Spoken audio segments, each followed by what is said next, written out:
là hay, tôi đang ăn phở và tôi thấy hay, tôi chạy ra đây tôi quay cho bà con xem nhá. Đây đang thấy anh công an, anh ấy cởi hết quần áo ra này. Chả hiểu có chuyện gì. Đây này. Rõ ràng anh đang mặc quần áo công an nhá. Tôi đang ăn phở ở trong kia. Đang ăn phở ở trong kia bà con ạ. Anh làm ở trong này à anh ơi? Sao mà anh lại phải mang? Ô, anh vứt đi à? Cái gì đấy? Cho em xem thử được không ạ? Ôi. Ôi sao anh vứt đi à? Đưa em. Em cho em xem thử xem cái gì? Cái gì này? Huy chương chiến sĩ vẻ vang. Ô anh đốt à? Thì bây giờ tôi là có chuyện gì vậy? Bị khai trừ ra khỏi ngành công an vì là coi nhà cái thực hiện cái thông tư 49 của Bộ Công an về cái tôi vi phạm cái chương 5 điều 13. Đấy. Cái thông tư 49 của Bộ Công an. Thông tư 49 là mới ra năm ngoái. Là có cái hiệu lực từ 30 tháng 11 năm 2019 mà coi như là trong cái về cái thực hiện cái thông tư 49 là của cái trại giam Hồng Tiến là người ta không công tâm. Đấy, hôm nay là coi như toàn bộ cục C10 xử lý tất cả là 8 đồng chí. Mà trong khi đó 4 người là trại giam Hồng Tiến. Thế ạ. 4 người trại giam Hồng Tiến. Chúng tôi là coi như là nốt đen cái là giao thời của lãnh đạo, chứ còn các đơn vị bây giờ người ta đã báo cáo đâu. Đấy. Anh cho em xem với, anh đốt đi à? Tôi để tôi đốt dần rồi tôi đốt rồi. Ôi toàn huân chương kháng chiến thôi các bạn ạ. Thì đây, cả thẻ đảng đây. Ôi cho em xem tí, cả đời em chưa được nhìn thấy cái này anh ạ. Cho em xem tí được không? Từ đã. Không có cháy vào người em. Đây này. Ôi toàn lấy thôi. Toàn chiến sĩ công an nhân dân với lại bằng khen thôi các bạn ạ. Này, các bạn nhìn nhá. Đây. Nguyễn Minh 10. Ôi kinh chưa? Ôi anh đốt hết rồi. Chứng nhận. Toàn giấy chứng chỉ với các thứ thôi. Đây, cục trưởng cục quản lý trại giam Nguyễn Minh 10 năm 71. Đây là cái gì? Toàn bằng cấp thôi các bạn ạ. Bằng cấp cũng đốt hết hả anh? Giấy chứng nhận hoàn thành chương trình bồi dưỡng kiến thức quốc phòng và an ninh. Bỏ tay. Ôi. Mình đang ở chỗ này, mình đang đi ăn phở. Bà con ạ, thấy anh này anh ấy, anh là công an ấy, thấy anh ấy tháo quần áo ra anh mang đống ra anh đốt. Bà con chia sẻ đi nhá. Đây là cái gì? Đây là trại giam Hằng Tiến nhá. Mình vừa livestream lúc nãy về cái việc mình tưởng là chuyển chị Huệ nhà mình về đây các bạn ạ. Anh đốt hết rồi này.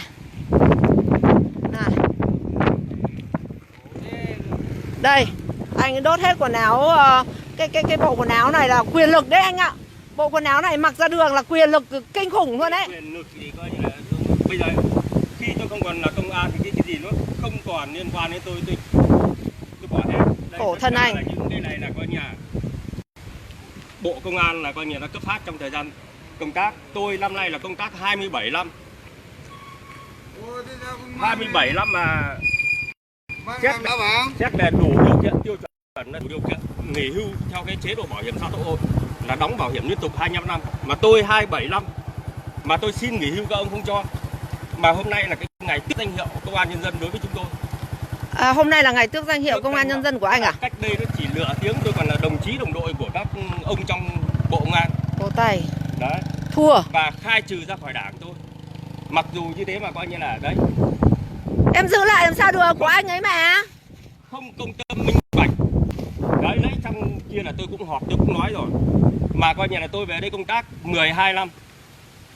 Thì là coi như là 11 năm người ta coi như là khi mà tôi đủ điều kiện để thăng cấp bậc hàm nên nâng bậc lương, người ta trừ tiền của chúng tôi.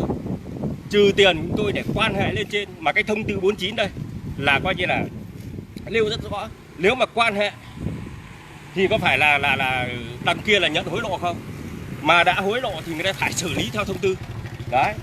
Vì tôi là dân, vì tôi là chiến sĩ thấp cổ bé họng, tôi cũng đã biết coi như là kiến nghị lên cục C10 là cách đây hơn 1 tháng rồi, và tôi đề nghị thanh tra nhưng mà không thanh tra. Đấy. Bỏ tay nhá. Bà con nhìn nhá, một anh công an nhân dân nhá. Không cần thiết nữa nhá. Bỏ tay. Mà Thua. đây, vì làm sao mà tôi bảo không tâm, Trời ơi. không tâm là sử dụng văn bằng chứng chỉ. Các ông ấy là coi như kiểm tra thì nghĩ là coi như là cái bằng cấp 3 bằng bổ túc. Nhưng mà đây là cả chứng chỉ nhưng mà người ta có kiểm tra đâu. Trời Đấy, ơi. thông tư nó đốt luôn.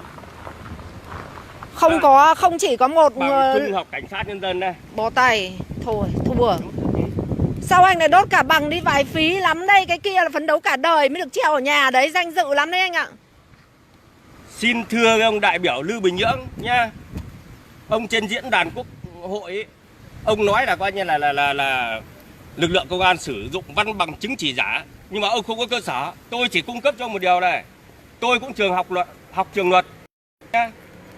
Đại học luật ra 80% những học viên mà tham gia cùng lớp tôi ấy, 80% là người ta sử dụng chứng chỉ giả. Anh Lưu Bình Nhưỡng nhá. Đấy, tôi chỉ nói là ông nói cái có sách mách có chứng, chứ còn nói bâng cô cũng chả giải quyết được nhiều nhá.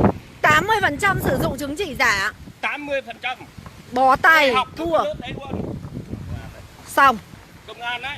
Xong. Bó tay. Đấy anh học luật ra à? Tôi học đây chứng chỉ đại học luật đây.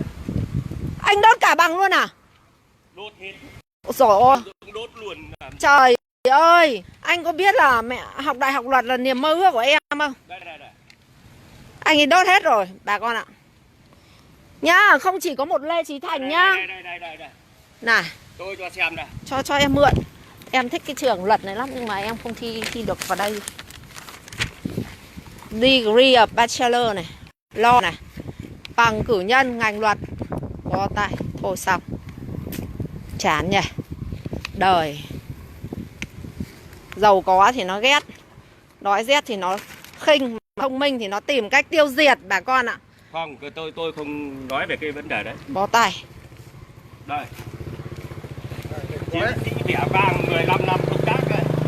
Tôi 27 năm mà không cho tôi nghỉ hưu. Mà trong khi đó là con nhà đóng bảo hiểm liên tục 25 năm. Bà con chia sẻ đi nhá. Trời, bằng huy chương này. đi hết. Chán. Hôm nay quay vào cái cổng trại giam này. Quá khổ luôn. Đấy, không phải chỉ có dân oan nhá, chỉ có nông dân oan, công nhân oan nhá. Bất cứ một người nào mà bị trù dập, mà dám nói lên những cái sai trái bất công, nó đều xử như thế đấy các bạn ạ. Đấy, đấu tranh chống tham nhũng đấy. Nào, đốt hết rồi. Đấu tranh chống tham nhũng đấy bà con ạ. Không chỉ có Lê Chí Thành đâu. Tôi mới xem qua Lê Chí Thành thôi. Cũng không biết Lê Chí Thành chưa giờ gặp. Nhưng mà với một anh đại tá trung tá là cái anh gì ấy, cũng chả nhớ tên nữa mà đúng là thật là kinh khủng. Trại giam Hoàng Tiến. Trại giam Hoàng Tiến này nhá bà con nhá. 80% coi nhà các học viên công an mà học trường luật ấy là sử dụng chứng chỉ giả. Bỏ tay. Thôi. Mọi thứ cả đời phấn đấu sự nghiệp xây dựng và bảo vệ Tổ quốc. 1 phút đi luôn. Chán nhỉ. Nếu như chúng ta mà cứ hết những người tài thì còn ai để đấu tranh chống tham nhũng, để xây dựng và bảo vệ Tổ quốc bạn. Nếu những người nói thẳng nói thật đều chủ như thế này thì còn ai để chúng ta có thể trông cậy vào nữa. Bà con chia sẻ đi nhá. Bà con chia sẻ cho chúng tôi. Không chỉ có một Lê Chí Thành với lại trung tá cái gì tôi cũng không theo, cũng chẳng biết nữa. Nhưng mà tôi đang ngồi ăn phở đây, tự nhiên thấy ra anh này, anh ấy ra, anh ấy rõ ràng là tôi thấy anh kia ra, xong rồi là anh ấy đi từ kia ra, xong tôi thấy anh tháo quần áo, mang bọc quần áo ra, anh khuôn huy chương anh vứt vào đấy, xong là tôi mới thấy lạ. Tháo quần áo ra là tôi thấy lạ rồi. Thế là tôi chạy ra tôi xem. Tôi qua livestream luôn, chẳng mấy khi mà gặp thì lại hóa ra là một anh công an nhân dân oan. Các bạn ạ. Anh ấy bị xử oan, bị tước quân tịch, cái gì nhỉ? Cái gì tịch? Tước quân tịch công an nhân dân hay sao? Tôi không biết là cái gì tịch nữa. Hôm nay là tước danh hiệu công an nhân dân 4 người của trại giam Hồng Tiến. Đấy, tước danh hiệu công an nhân dân. Thế là anh ấy là 1 và 3 người nữa. Quá phẫn nộ. Cả C10, tất cả người ta bây giờ người ta chưa báo cáo nhá. Người ta chưa báo cáo. Đây không phải Thành, anh tên là gì hả anh? Tôi là Nguyễn Minh Mười. Nguyễn Minh Mười chứ không phải Thành em ạ. Cán bộ trại giam Hồng Tiến. Anh là cấp bậc gì ạ? Tôi đại úy. Anh ấy là đại úy rồi đấy. Công tác 27 năm đủ điều kiện hưu trí theo luật bảo hiểm. Nhưng mà tôi xin làm đơn xin các ông không cho ra. Mà các anh em nay tước danh hiệu để không còn một cái gì nữa. Đấy. 27 năm công tác. 27 năm đóng bảo hiểm liên tục. Đi luôn. Đấy. Mà hôm nay là tước danh hiệu, không còn một cái gì nữa, không còn một cái quyền lợi gì nữa. Đấy, các bạn nhìn thấy chưa? Trên giải đất hình chữ S này, nếu chúng ta mà không đấu tranh chống tất cả mọi người đều xếp hàng để trở thành dân oan. Không phải chỉ có chúng tôi đâu, không chỉ có những người nông dân mất đất, những người công nhân bị vi phạm quyền và lợi ích hợp pháp, và rất là nhiều người nữa, công chức viên chức, rồi thậm chí đến bây giờ những cái thanh kiếm của Đảng đây cũng vẫn là dân oan như thường. Bó tay. Ôi, tôi thua. Này thì tôi cũng hết niềm tin vào cái này, chỉ có đập đi thôi. Các cái đồng chí lãnh đạo Đảng và Nhà nước, các vị hãy nhìn đây, những người như chúng tôi, như chị Huệ đấu tranh chống tham nhũng vì một lời kêu gọi là hãy bảo vệ Tổ quốc, hãy đấu tranh trước những áp bức bất công để lôi ra ngoài ánh sáng những con sâu mọt. Và chúng tôi đã làm thế với niềm tin sâu sắc rằng là đấu tranh chống tham nhũng không có vùng cấm các bạn ạ. Thế là cuối cùng rồi sao? Chị Huệ bị đánh sảy thai, tống tù. Anh Nam đánh gãy 2 cái xương sườn, tống tù. Và rất nhiều những người công an tôi nhìn thấy rồi, đều là dân oan. Giấy chứng nhận cảnh sát nhân dân nhá. Em xem, em này em... thẻ bảo hiểm đấy nhá, cũng hóa vàng. Đấy. Một cái nỗi oan ức mà người ta dẫn đến những cái hành động phẫn nộ như này thì không phải là chuyện đơn giản các bạn ạ. Công an thường là họ hành xử rất là cẩn thận và rất là thận trọng. Nhưng mà đến những cái hành vi mà anh ấy đốt hết tất cả những cái văn bằng chứng chỉ, tất cả những cái gì liên quan đến cái sự nghiệp phấn đấu và cái cả đời công hiến của anh ấy, anh đã đốt hết đi luôn rồi. Đã đốt sạch sành xanh thành tro bụi rồi, thì phải nói là cái nỗi oan này, hoặc là anh có cái nỗi oan đức không thể giải tỏa và đã bị trù dập. Bà con chia sẻ đi, không chỉ có không chỉ có ấy đâu, không chỉ có Lê Chí Thành với anh trung tá công an kia đâu, mà hôm nay nhá, đây tôi quay cho bà con xem. Đây, tí nữa đi ra trại Ninh Khánh để xem là chị tôi một trong 22 trại có nữ thì là nó chuyển về trại nào. Đây thì thấy anh ấy đùng ấy, cũng chẳng hiểu thế quái nào. Tự nhiên bắt được cái sensor, cái cảnh này sensor này rất là gọi là hot đấy. Nhá, đây là livestream không phải cắt ghép nhá, đừng có bảo tôi thế lực thù địch này nó kia nhá. Đây. Chị tôi là cũng không biết là có cái thông tư 49 của Bộ Công an ban hành cái ngày có hiệu lực từ ngày 30 tháng 11 năm 2019 thì nó có cái mục là coi nhà không áp dụng xử lý hình thức kỷ luật cao nhất đối với nữ đang mang thai hoặc nuôi con dưới 12 tháng tuổi. Vâng. Thế mà coi nhà có hiệu lực đến ngày mai, như hôm nay là 29 tháng 11 đúng không? Đến ngày mai là là được 1 năm. Mà trong khi đó là ở trong trại giam Hồng Tiến này có trường hợp cũng sử dụng văn bằng chứng chỉ giả như tôi mà lại không bị xử lý kỷ luật tước danh hiệu bởi vì người ta báo có thai. Thế thì bây giờ tôi mới hỏi là coi như là người ta có hiệu lực 1 năm rồi, lẽ ra đứa trẻ phải ra đời, đúng chưa? Thế bây giờ là đứa trẻ này có phải là mang thai đột biến không? Cái đột biến là nếu mà ông áp dụng đúng theo cái hiệu lực của thông tư thì ông cũng phải tước như chúng tôi. Đấy, trong khi đó ngày mai là tròn 1 năm. Mà đơn vị trại giam Hồng Tiến là coi như là báo cáo lên là bây giờ mang thai. Mang thai thì bây vậy là mang thai được phép đẻ bao nhiêu đứa nhá. Thế là có phải là cứ mỗi đứa trẻ ra đời là 9 tháng này và 12 tháng, nghĩa là 9 tháng mang thai và 12 tháng là coi như là đứa bé là,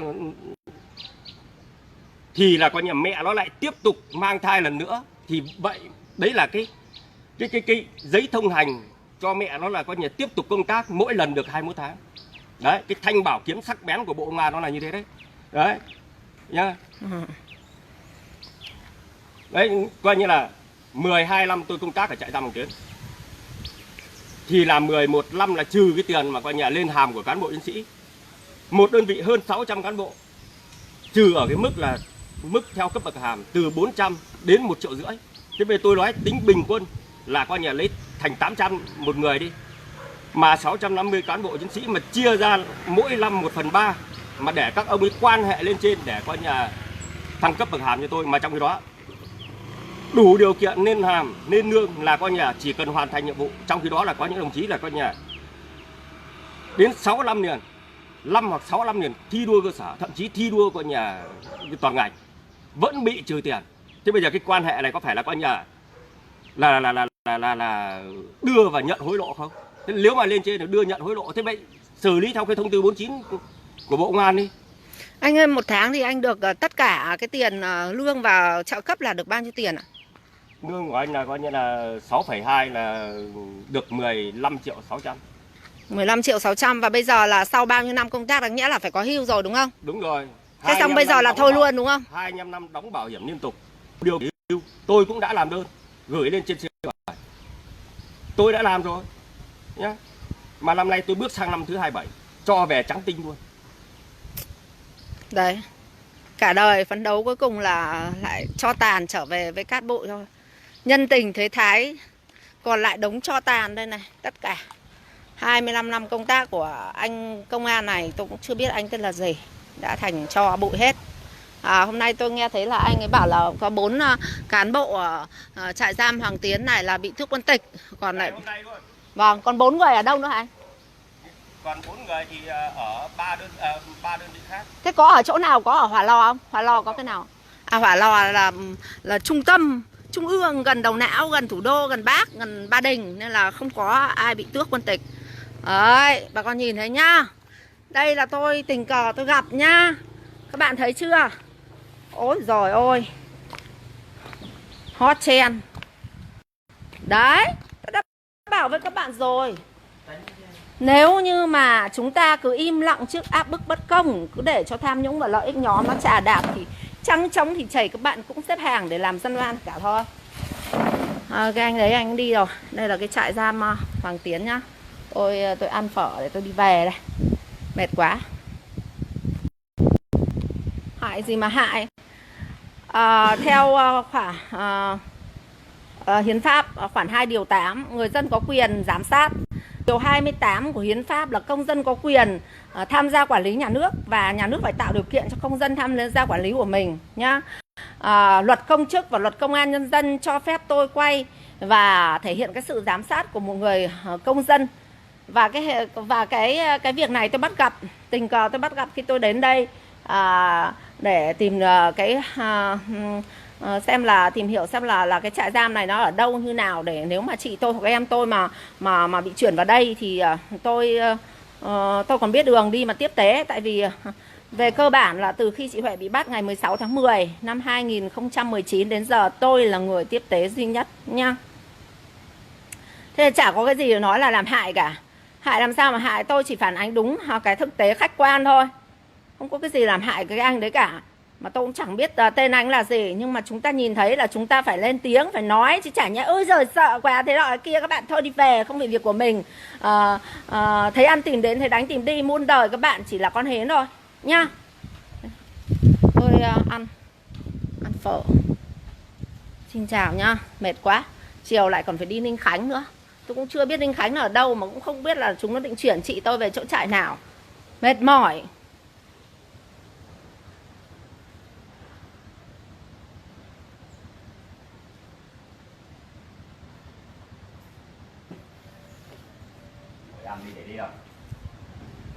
Tôi không có kêu gọi cứu trợ, tôi chả biết gì. Đợt lũ miền Trung tôi bỏ tiền túi của tôi ra để góp với mọi người để đi vào đấy. Sức khỏe tôi không có nên là tôi chỉ có góp tiền để cho bà con đi vào đấy thôi. Tôi cũng không kêu gọi cứu trợ gì cả. Tôi chả biết gì nhá. Các bạn tha cho tôi, động tiền nong tôi mệt mỏi lắm. Xin chào nhá.